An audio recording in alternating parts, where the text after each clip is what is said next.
नमस्कार दोस्तों, आज है 16 फरवरी 2025 और आज की वीडियो में total 10 most important current affair पे हम चर्चा करेंगे जो कि आपकी सभी परीक्षाओं के लिए मोस्ट इंपॉर्टेंट है। तो शुरू से लास्ट तक वीडियो बने रही है।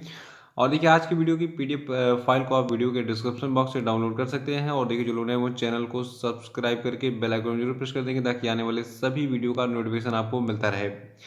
देखिए, आज का पहला प्रश्न है कि हाल ही में किस राज्य सरकार ने नीलगाय यानी जिसको आप ब्लू बुल कहते हैं इसको मारने की अनुमति दे दी है। तो देखिए, हरियाणा की सरकार ने कहा है कि आप जो है अब नीलगाय को यानी कि ब्लू बुल को मार सकते हैं।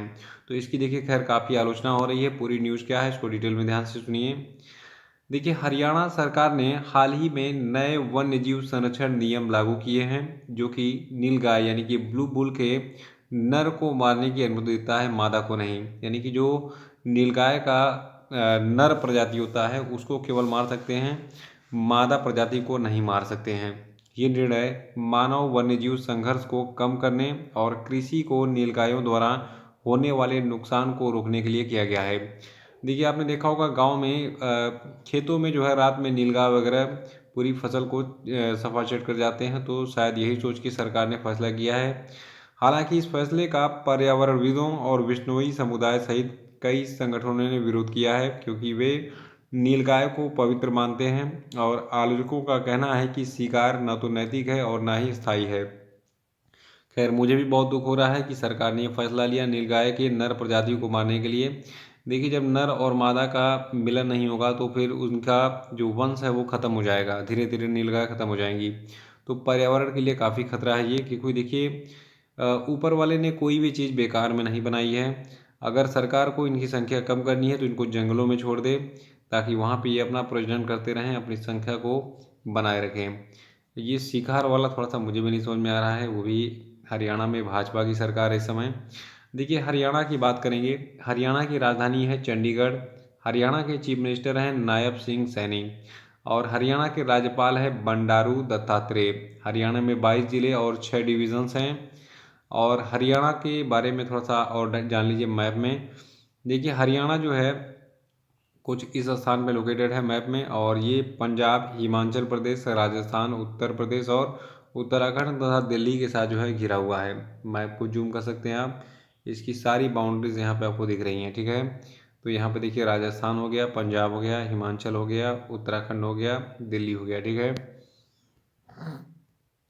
और अगला प्रश्न हमारा है, पीएम सूर्य घर मुफ्त बिजली योजना कब शुरू हुई थी?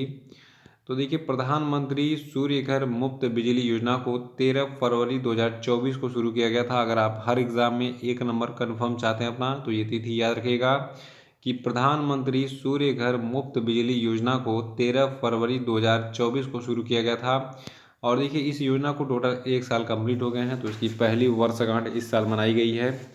देखिए, पीएम मोदी के द्वारा 13 फरवरी 2024 को शुरू की गई इस योजना का उद्देश्य मार्च 2027 तक 1 करोड़ घरों में सौर रूफटॉप पैनल स्थापित करना है, जिससे बिजली लागत में कमी आएगी और सतत विकास को बढ़ावा मिलेगा। और तीसरा प्रश्न है कि new icon Savarkar and the facts पुस्तक को किसने लिखा है? तो देखिए, जो ये पुस्तक है जिसका नाम है the new icon Savarkar and the facts, इस पुस्तक के लेखक हैं अरुण शौरी। इनकी फोटो यहाँ पे दिख रही है। देखिए, अरुण शौरी जो कि भारत के सबसे सम्मानित बौद्धिक विचारकों में से एक हैं। इन्होंने अपनी लेखन यात्रा की सबसे महत्वपूर्ण पुस्तक the new icon Savarkar and the facts को लिखा है। ये पुस्तक विनायक दामोदर सावरकर की विवादास्पद विरासत पर एक तीखा विश्लेषण प्रस्तुत करती है। इसमें सावरकर के आधुनिक भारतीय राजनीति पर प्रभाव का गहन आलोचना आलोचना किया गया है। यहाँ पे देखिए, एक लाइन में दिमाग में फिट कर लीजिए। एक किताब है जिसका नाम है the new icon Savarkar and the facts. इस पुस्तक को लिखा है अरुण शौरी ने। ये पुस्तक विनायक दामोदर सावरकर के राजनीतिक विचारों पर प्रेरित है।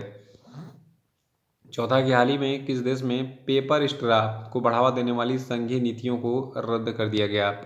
देखिए, पेपर स्ट्रा मतलब जो आप जैसे कोल्ड ड्रिंक वगैरह पीने जाते हैं दुकान पे तो उसमें एक ऐसे पाइप घुसेड़ देते हैं सब जूस वाले या फिर कोल्ड ड्रिंक वाले, जिससे आप कोल्ड ड्रिंक को पीते हैं गटक गटक के, ठीक है।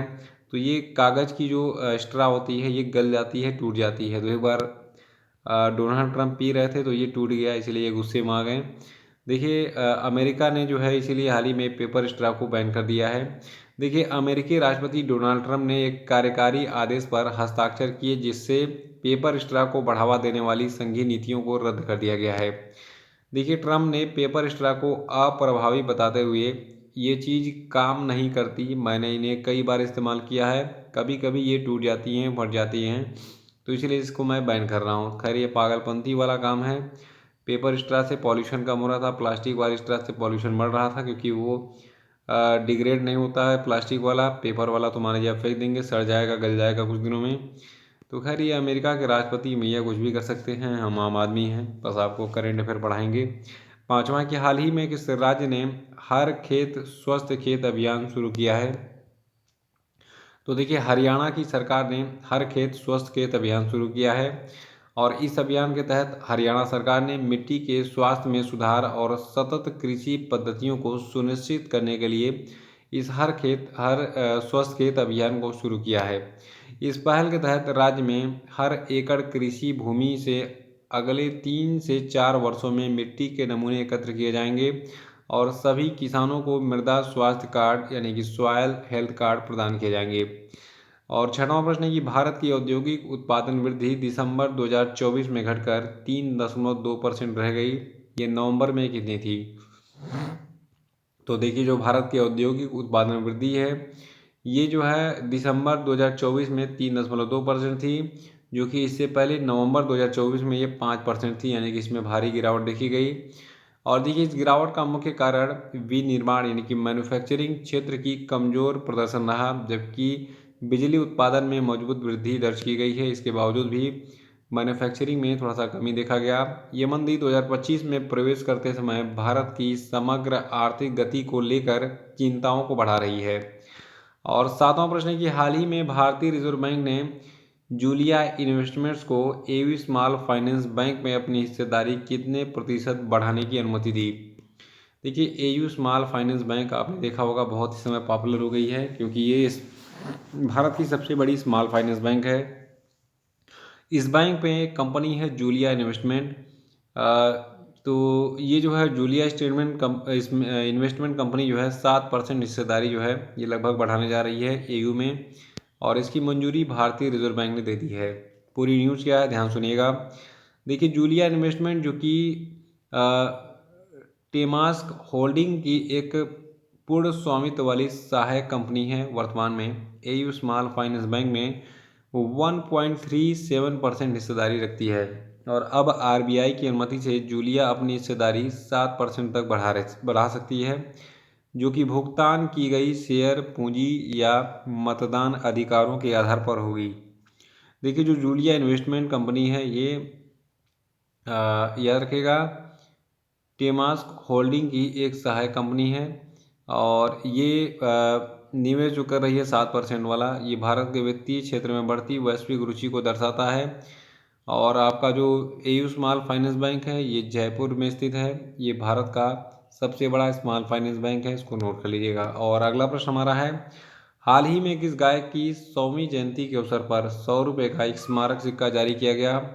तो देखिए मोहम्मद रफ़ी के गाने आपने सुने होंगे, बहुत ही उम्दा आवाज़ इनकी थी, तो इनका 100वां जन्मदिन इस साल मनाया गया, और 100वीं जयंती के अवसर पर भारत सरकार ने 100 रुपये का स्मारक सिक्का जारी किया। इसके अलावा पंजाब के अमृतसर जिले के कोटला सुल्तान सिंह गांव, जो कि मोहम्मद रफ़ी का जन्म स्थान है, वहां पर इनका 100 फीट ऊंचा रफ़ी मीनार बनाया जा रहा है, और इस रफ़ी टावर पर जो है इनके 100 सर्वश्रेष्ठ गीतों को लिखा जाएगा इस टावर पर, ठीक है। तो टावर बन रहा है ना कि इनकी मूर्ति बन रही है, टावर पर इनके 100 गीत जो है जो सबसे बेस्ट गाने हैं ऐसे लाइन से दर्ज होंगे। और नवा प्रश्न है कि हाल ही में कौन वनडे अंतर्राष्ट्रीय में 6000 रन पूरे करने वाले सबसे तेज खिलाड़ी बन गए और विराट कोहली का रिकॉर्ड भी तोड़ दिया? तो देखिए ये खिलाड़ी हैं बाबर आजम। देखिए बाबर आजम जो कि पाकिस्तानी खिलाड़ी हैं, इन्होंने वनडे अंतर्राष्ट्रीय में 6000 रन पूरे करने वाले ये सबसे तेज खिलाड़ी बनने के रिकॉर्ड को अपने नाम इन्होंने कर लिया है। इन्होंने 123 पारियों में ये मील का पत्थर हासिल किया है, जिससे ये दक्षिण अफ्रीका के दिग्गज बल्लेबाज हाशिम अमला के रिकॉर्ड की बराबरी कर चुके हैं। देखिए बाबर आजम ने ये कारनामा शुक्रवार 16 फरवरी 2025 को न्यूजीलैंड के खिलाफ नेशनल स्टेडियम में खेले गए ट्राई सीरीज फाइनल के दौरान किया।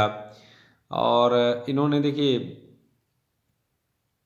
याद रखिएगा बाबर आजम ने जो है किसके रिकॉर्ड की बराबरी की है, जो आपके हाशिम अमला हैं जो कि अफ्रीका के दिग्गज बल्लेबाज हैं, इनके रिकॉर्ड की बराबरी कर ली है। केवल 123 पारियों में इन्होंने 6000 रन पूरे कर लिए हैं, इसको नोट कर लीजिएगा। और अगला प्रश्न हमारा है कि विश्व रेडियो दिवस हम कब मनाते हैं। देखिए विश्व रेडियो दिवस को हम मनाते हैं हर साल 13 फरवरी को। देखिए यूनेस्को ने 2011 में इसकी स्थापना की थी, जिसे संयुक्त राष्ट्र महासभा ने 2013 में 11 में इसकी स्थापना की थी, 13 में औपचारिक रूप से इसको अपना लिया था संयुक्त राष्ट्र महासभा ने। देखिए वैसे तो कहते हैं लोग कि मार्कोनी ने रेडियो का आविष्कार किया था। देखिए मार्कोनी को 1895 में पहली सफल रेडियो तरंग संचार का श्रेय दिया जाता है। हालांकि भारत के वैज्ञानिक हैं जगदीश चंद्र बोस, जिनका नाम आपने सुना होगा। जगदीश चंद्र बोस ने इससे पहले ही नवंबर 1895 में रेडियो तरंगों के सिद्धांत का प्रदर्शन किया था। और भारत में पहला रेडियो प्रसारण 1923 में बॉम्बे रेडियो क्लब के द्वारा किया गया था। तो ये रेडियो का इतिहास याद रखेगा।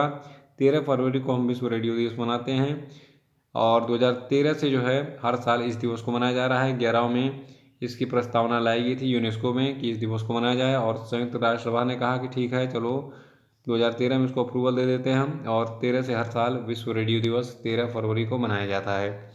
तो इसी के साथ आज का सेशन समाप्त होता है। वीडियो कैसा लगा कमेंट बॉक्स में जरूर बताइए और अधिक से अधिक शेयर कीजिए। बहुत ही इंपॉर्टेंट क्वेश्चंस को मैं आपके लिए जो है बहुत मेहनत से सेलेक्ट करके लाता हूं, ताकि आपको एग्ज़ाम में अच्छे स्कोर मिल सकें, आप नौकरी पा सकें। आपके उज्जवल भविष्य की मैं कामना करता हूं। Thank you.